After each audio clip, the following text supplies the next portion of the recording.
خالہ، کیا گاؤں میں کوئی بوڑھی بے سہارا عورت مل سکتی ہے جس کے آگے پیچھے کوئی نہ ہو اور جو رات کو میرے پاس ٹھہر جایا کرے؟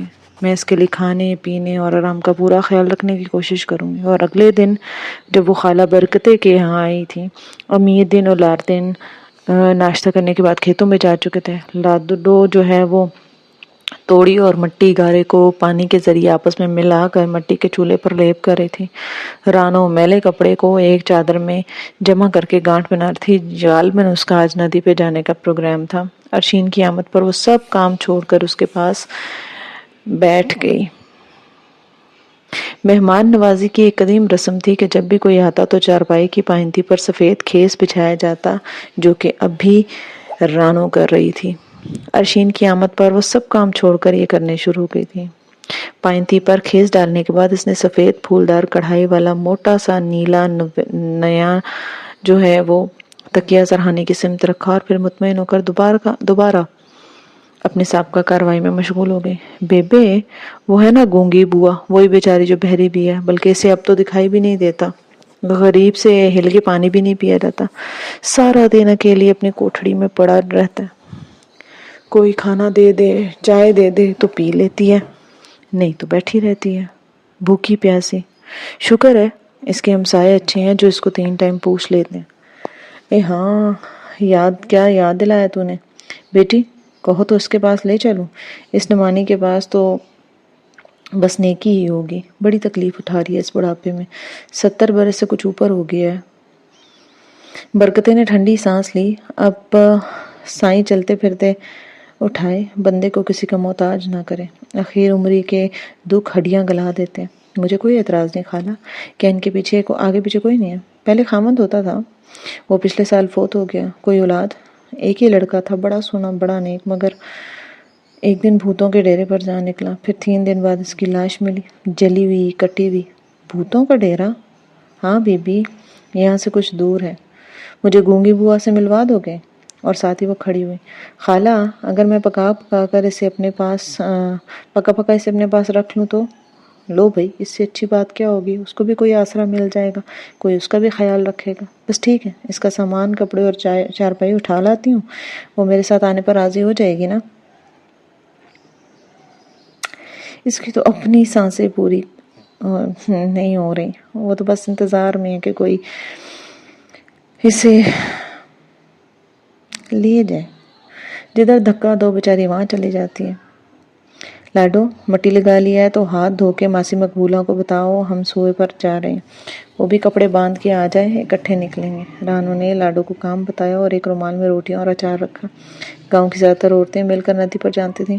ندی کو یہاں کی مقامی زبان میں سوئے کہا جاتا تھا۔ بی بی، آپ بھی چلو گے سوئے پہ؟ یہ تم لوگ مجھے بی بی کیوں کہتے ہو؟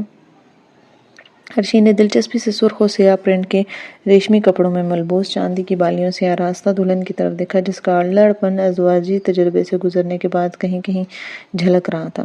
کچھ کہنا اتنا ضروری تھوڑی ہے، تو اگر کہنا ہی ہے تو پھر آپا کہہ ڈالو۔ بڑے لوگ جی، کیوں دل پہ چھریاں چلاتی ہو؟ مہمانوں کو زخم نہیں لگاتے۔ ارشین کا مسکراتا چہرہ بجھ گیا۔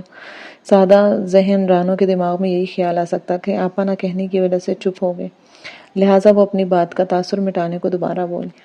چلیں آپا جی، آپ آؤ نا ہمارے ساتھ، ادھر سوئے پہ بہت مزہ آتا ہے، نہر کا ٹھنڈا پانی، کنارے پہ اگے ہرے بھرے درخت اور فصلیں اور بچوں کی رونقیں۔ پھر کبھی چلوں گی، ابھی تھوڑا کام ہے۔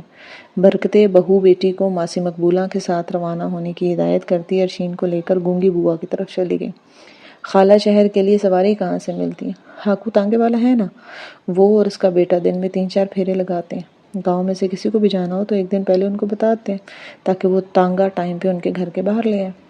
ٹھیک ہے، تو مجھے ہاکو کا بھی گھر دکھا دو، میں اس سے بات کر لوں گی، اسے شہر کی مختلف جگہوں کا اچھی طرح پتہ ہوگا نا۔ کیسی باتیں کرتی ہو بیٹی، برسوں سے تانگا چلا رہا ہے، اب تو بیٹا بھی جوان ہو گیا، بڑی بڑی جگہ تو ایک طرف، اسے شہر کے ہر مکان کا نمبر اور اتا پتہ معلوم ہے۔ وہ کہتا ہے کہ اگر میں آنکھیں بند کر کے بھی تانگا چلاؤں نا تو صحیح جگہ پہ پہنچوں گا۔ بظاہر اس کی نظریں اسکرین پر بے ہنگم سے لباس میں تھرکتی حسینہ پر جمی تھی، لیکن ذہن کا ارتکاز کسی گمبھیر نکتے پر جمع ہوا تھا، اس لیے لاؤنج کا دروازہ کھلنے کے بعد اور کسی کے اندر آنے کی خبر تک اس کو نہ۔ بری بات؟ اچھی گلابی مرینا کے خوبصورت سوٹ میں ملبوس فاریہ نے اس کی آنکھوں کے آگے ہاتھ ہلایا۔ سفیان نے جھنک کر اسکرین سے نظریں ہٹائیں اور چینل بدلا۔ میں کچھ اور سوچ رہا تھا عزیزہ۔ عزیزہ؟ لیکن میرا نام تو فاریہ ہے۔ کاش آپ کو علم و ادب کی تھوڑی سی ہوا لگ گئی ہوتی۔ آپ ہمیں بے ادبی کا ایوارڈ دے سکتے ہیں، ہماری طرف سے اجازت ہے۔ اکیلی آئی ہو؟